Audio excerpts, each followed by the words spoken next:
주님의 평화가 여러분과 함께 하시기를 바랍니다. 저는 내년이면 이제 은퇴를 합니다. 내년 1년이 남아 있는데 79년도에 목회를 하고 시작하고 내년이면 45년이 됩니다. 설교를 평생을 했는데 겁이 많이 나요. 그리고 두렵습니다. 언제든지 이 설교단에 서는 게 힘이 듭니다. 또 하나는 설교할 때 회중들이 모른다는 것을 전제하지 않고 반대로 다 알고 있다는 것을 전제하고 평생을 설교해 왔습니다. 그러니 길 필요도 없고 복잡할 필요가 없고 어려운 말을 쓸 이유도 없습니다. 오늘도 역시 성경 본문의 내용을 잘 아시는 것을 전제하고 말씀을 드리겠습니다. 첫째는 이 주님이 부활하신 주님이 하신 말씀이 개정 개혁은 평강이 있을지어다. 그리고 다른 현대어 성경은 평화가 있으라. 그렇게 말씀하셨습니다. 그걸 2번을 얘기를 하셨어요. 반복해서 하신 겁니다. 이유는 정말 제자들에게 필요한 것이 평화이기 때문에 그렇습니다. 또 잃어버린 것이 평화이기 때문에 그렇습니다. 왜 평화를 잃어버렸을까? 상황이 두렵습니다. 그리고 두려움이 불안감을 가져옵니다. 그거를 이길 만한 믿음이 있었으면 좋겠는데 그 믿음은 부족합니다. 그게 인간이고 과거의 제자들이며 오늘의 저이기도 합니다. 오늘 상황은 많이 다르지만 그러나 우리는 수없이 두려움에 직면하고 불안 앞에 서 있습니다. 그러나 주님의 평안이, 주님의 평화가 그 가운데에서도 여러분과 함께 하시기를 바랍니다. 제가 좋아하는 성경이 요한복음 14장 27절인데 평안을 너희에게 끼치노니 곧 나의 평안을 너희에게 주노라. 내가 주는 것은 세상이 주는 것과 같지 아니하니라. 너희는 마음에 근심하지도 말고 두려워하지도 말라. 근심을 안 하면 얼마나 좋겠습니까? 또 두려워하지 않으면 얼마나 좋겠습니까? 그러나 현실은 그렇지 않습니다. 근데 제가 성경 요한복음 14장 전부를 읽고 또 읽고 요즘에도 새벽 3시면 일어나서 성경을 펴고 연필로 줄을 쳐가며 다시 읽으면서 은혜를 받는데 주님이 주시는 평안은 어떤 평안일까? 그것은 주님이 우리와 함께 하신다는 약속입니다. 오늘 여러분과 저에게도 주님이 함께 하시는 평안을 가져야 되리라고 믿습니다. 2번째는 예수님께서 제자들 아직도 불안과 두려움에서 벗어나지 못한 제자들에게 아버지께서 나를 보내신 것 같이 나도 너희를 보내노라 이렇게 말씀하셨어요.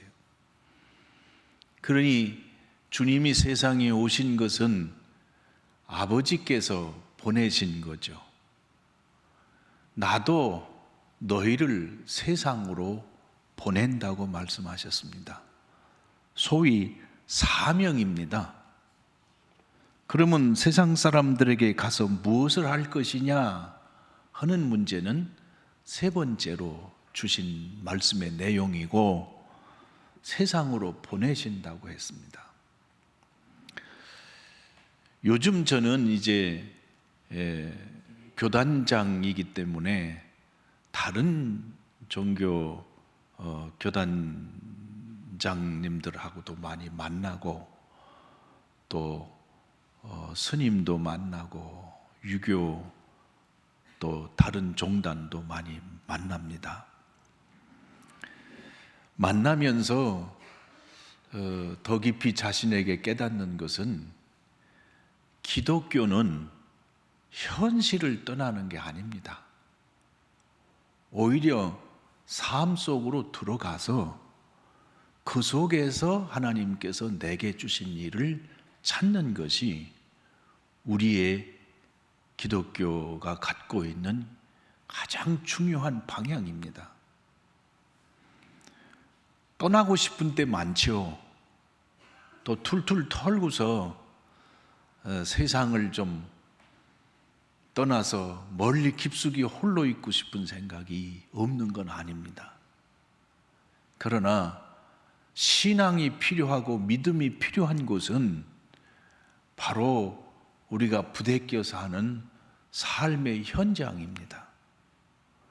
거기 신음이 있고, 거기 의심이 있고, 거기에 갈등이 있고, 거기에 불안이 있습니다.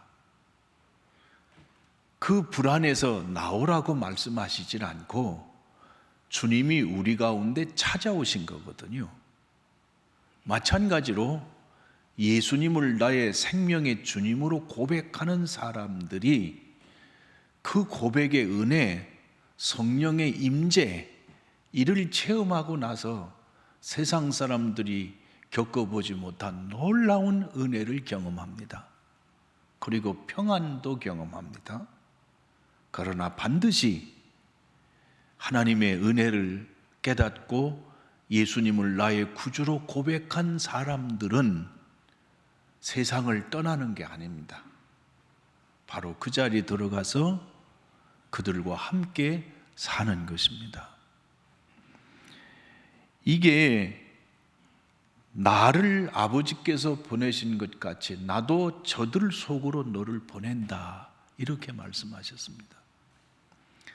제가 참 좋아하는 성경이 요한복음 4장입니다. 요한복음 4장은 아시듯이 예수님이 예루살렘에서 갈릴리로 가시는데, 이 갈릴리로 가시는 직선길은 사마리아를 지나는 겁니다. 근데 유대인은 절대로 사마리아를 통과 안 합니다. 돌아서 갑니다. 그런데 예수님은 사마리아로 들어오셔서 정오에 야곱의 우물에서 여자 한 사람 만납니다. 아시듯이 그 여자는 남편 5이 있었고 6번째 사는 이 남편도 남편이 아닌 상태입니다. 제가 주목하는 것은 그 여자의 망가진 인생, 희망이 없는 인생 속에 주님이 찾아오셨다는 겁니다. 보잘것없는 한 인생도 주님이 버리지 않으시고 찾아오셨다는 겁니다. 그리고 성경에서 예배에 관한 것이나 영적인 문제에 관해서 이 여자하고 나눈 이 대화는 12명의 제자들과 하신 게 아니고 성서학자들과 종교 지도자들과 하신 얘기가 아닙니다. 예루살렘에서도 말고 이곳에서도 말고 아버지께 예비하는 자들을 찾으시느니라. 하나님은 영이시니 예비하는 자가 영과 진리로 예비할지니라. 이런 얘기를 누구랑 하셨습니까? 이 여자애는 상황과 삶에서는 누구도 받아들일 수 없지만 여자의 마지막 희망은 하나님께로 가 있습니다. 그 하나님께로 가 있는 이 여자와 나눈 예배의 핵심과 본질은 대상이 이 여자와 얘기를 나누신 겁니다. 우리 주님이 우리도 그같이 부족한 존재인데도 절대로 버리지 않으시는 말씀의 현장을 보여주신 겁니다. 복음의 핵심이 뭡니까? 요한복음 3장 16절입니다. 하나님이 세상을 이처럼 사랑하사 독생자를 주셨으니 누구든지 저를 믿는 자마다 멸망치 않고 영생을 얻게 하려 하심이라. 17절 아십니까? 하나님이 그 아들을 세상에 보내신 것은 세상을 심판하려 하심이 아니요 저로 말미암아 세상을 구원하려 하심이라. 그러니 본래부터 심판으로 목적해서 오신 게 아니고 구원을 목적으로 오셨습니다. 대상은 요한복음 4장의 내용처럼 이 여자와 같은 자도 버리지 않으시는 현장으로 찾아오신 겁니다. 우리는 너무 정죄하는 사회에 살고 있습니다. 사실 정죄할 자격도 없는데요. 그러나 주님은 정죄하러 오시지 않고 구원하러 오신 겁니다. 그 구원의 현장에 직접 찾아오셨고 제자들을 보내시는 겁니다. 제자들이라고 완벽하겠습니까? 불완전하지만 보내시는 겁니다. 이 사실을 그리스도인들은 꼭 가지고 있어야 도피자가 아닌 사명자로 일할 수 있으리라고 믿습니다. 그 사명자에게 세 번째로 하신 말씀이 성령을 받으라 하는 말씀입니다. 왜? 우리의 부족함을 알기 때문에 그렇습니다. 또 우리 스스로는 감당할 능력이 없기 때문에 그렇습니다. 그래서 성령을 받으라 그런 말씀을 하신 겁니다. 그 성령을 받아야 될 이유는 목회자에만 있는 게 아니고 모든 그리스도인들이 하나님이 부르신 사명자이기 때문에 성령을 받아야 합니다. 올해가 1903년도 로버트 하디 선교사님이 영적 각성을 하신 120주년이 됩니다. 저는 하디 선교사님의 생가를 올해도 갔었고 몇 년 전에도 또 가서 하디 선교사님의 생가를 방문했습니다.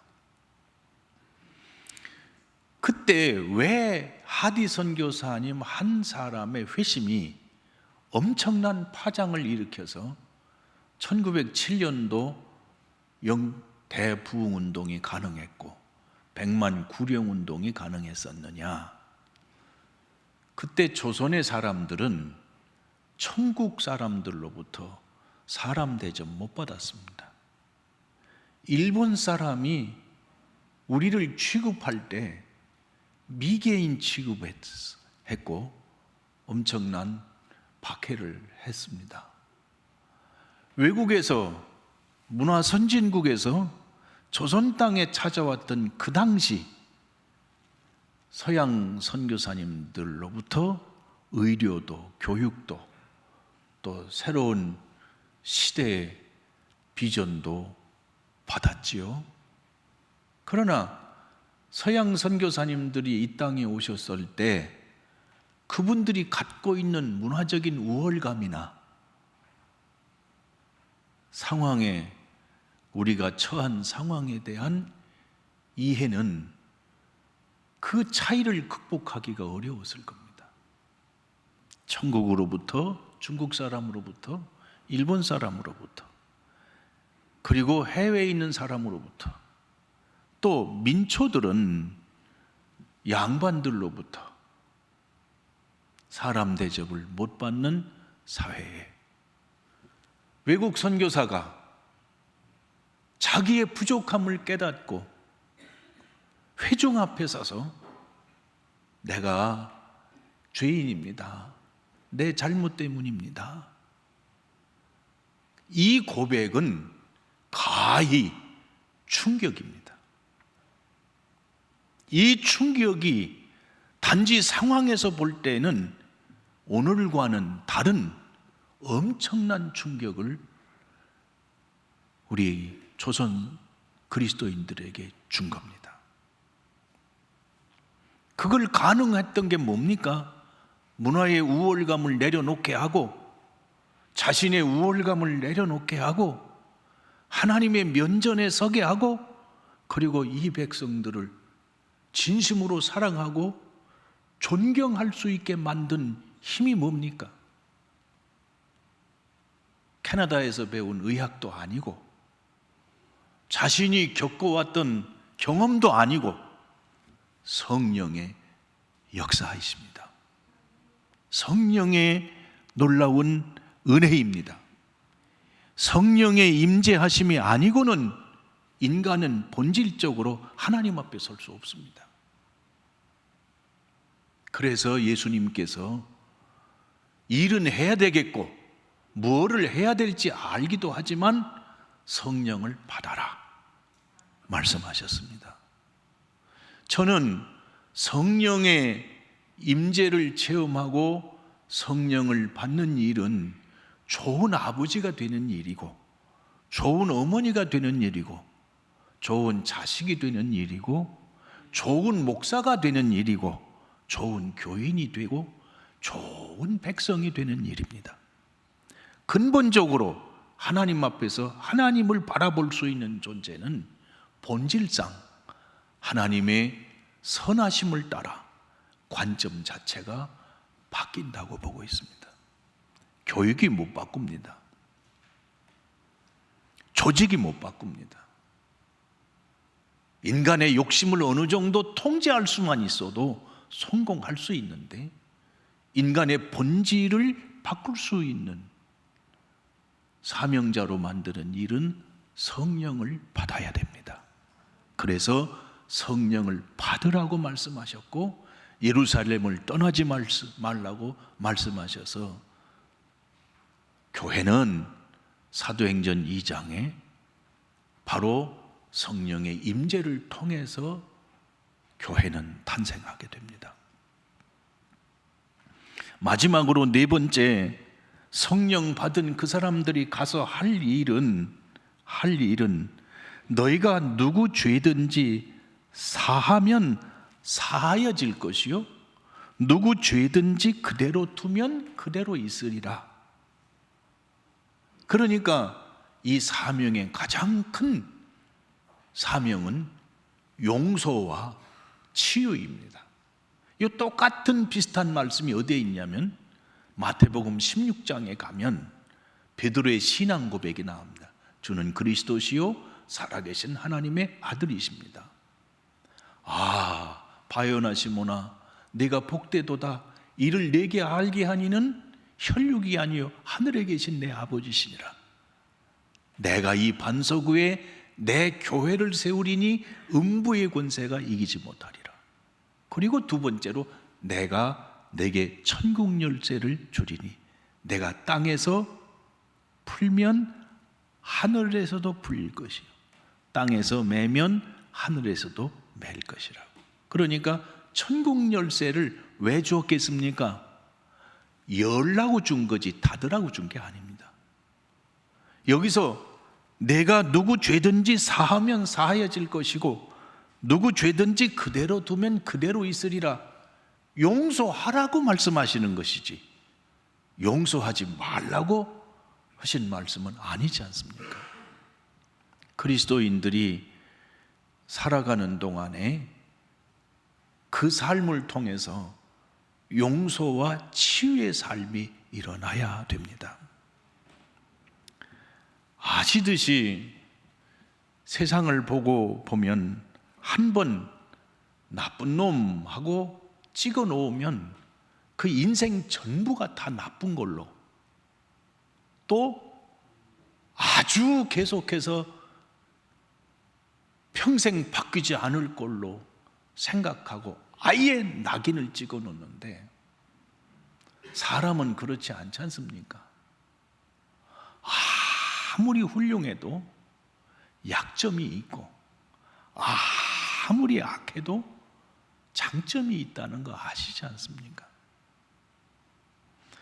저희 아버님을 제가 그렇게 존경하는데, 우리 아버지도 가만히 보면 약점이 있어요. 성질이 급해. 벌써 아버지 안녕히 계세요 그러면 당신 허실만 안녕 하면 벌써 뚝 끊어버리세요, 전화기를. 성질이 급하셔. 그거 안 고쳐지시더만. 또 한 사람이 지금은 나쁘지만 이 사람의 인생이 언제 바뀔지 아무도 모릅니다. 지금은 착하지만 언제 돌변해서 우리가 생각하기 싫은 존재가 될지 모릅니다. 다만 우리도 죄인인 것을 생각하고 정죄하는 것보다 사하고 그리고 치유하는 자로 살아가도록 주님이 우리에게 말씀해 주신 줄로 믿습니다. 주님의 평화가 여러분과 함께 하시기를 바랍니다. 주님께서 여러분과 저를 가정으로 삶의 자리로 보내셨습니다. 그리고 우리에게 하신 말씀이 성령을 받으라 하셨습니다. 성령 받은 하나님의 사람은 용서와 치유의 역할을 감당한 삶이라야 주님이 보내신 목적을 이룬 것이라고 믿습니다. 주님의 성령이 영원토록 진리의 영으로 여러분과 함께 하심을 믿고 성령과 동행하시기를 주님의 이름으로 축복합니다. 자비하신 주님, 저희를 홀로 두지 마시고 늘 성령으로 동행하여 주옵소서. 깨닫게 하시며 통찰력을 주시고 참된 주님의 뜻을 찾으며 살아갈 수 있게 해 주시옵소서. 그리고 우리가 있는 곳에서 용서와 치유의 사명을 잘 감당하도록 축복해 주시옵소서. 예수님 이름으로 기도드리옵나이다. 아멘.